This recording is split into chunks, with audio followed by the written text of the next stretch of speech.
Deutéronome, chapitre 14. Vous êtes les enfants de l'Éternel, votre Dieu. Vous ne vous ferez point d'incision et vous ne ferez point de place à chauve entre les yeux pour un mort.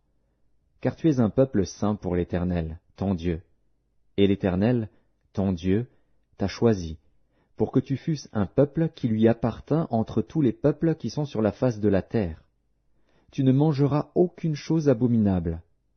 Voici les animaux que vous mangerez, le bœuf, la brebis et la chèvre, le cerf, la gazelle et le daim, le bouquetin, le chevreuil, la chèvre sauvage et la girafe.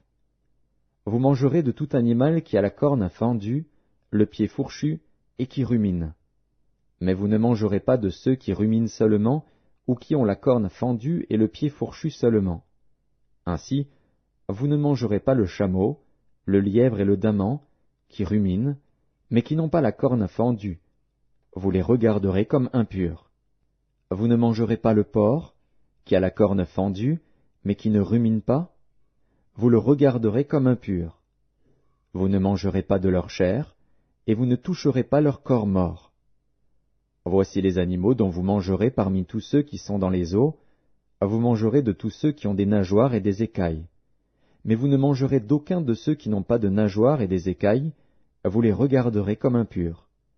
Vous mangerez tout oiseau pur, mais voici ceux dont vous ne mangerez pas: l'aigle, l'orfraie et l'aigle de mer, le milan, l'autour, le vautour et ce qui est de son espèce, le corbeau et toutes ses espèces, l'autruche, le hibou, la mouette, l'épervier et ce qui est de son espèce, le chat-huant, la chouette et le cygne, le pélican, le cormoran et le plongeon, la cigogne, le héron et ce qui est de son espèce, la huppe et la chauve-souris.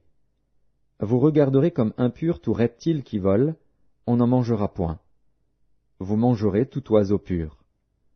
Vous ne mangerez d'aucune bête morte, tu la donneras à l'étranger qui sera dans tes portes, afin qu'il la mange, ou tu la vendras à un étranger.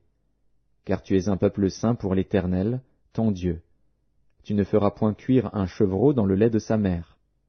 Tu lèveras la dîme de tout ce que produira ta semence, de ce que rapportera ton champ chaque année.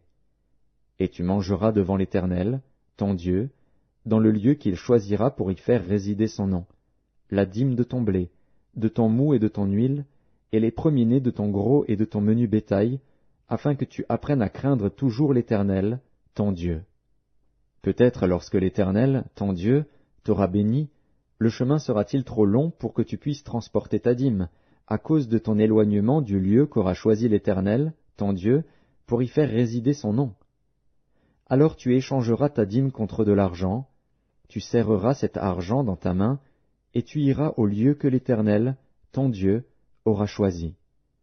Là, tu achèteras avec l'argent tout ce que tu désireras, des bœufs, des brebis, du vin et des liqueurs fortes, tout ce qui te fera plaisir, tu mangeras devant l'Éternel, ton Dieu, et tu te réjouiras, toi et ta famille. Tu ne délaisseras point le Lévite qui sera dans tes portes, car il n'a ni part ni héritage avec toi.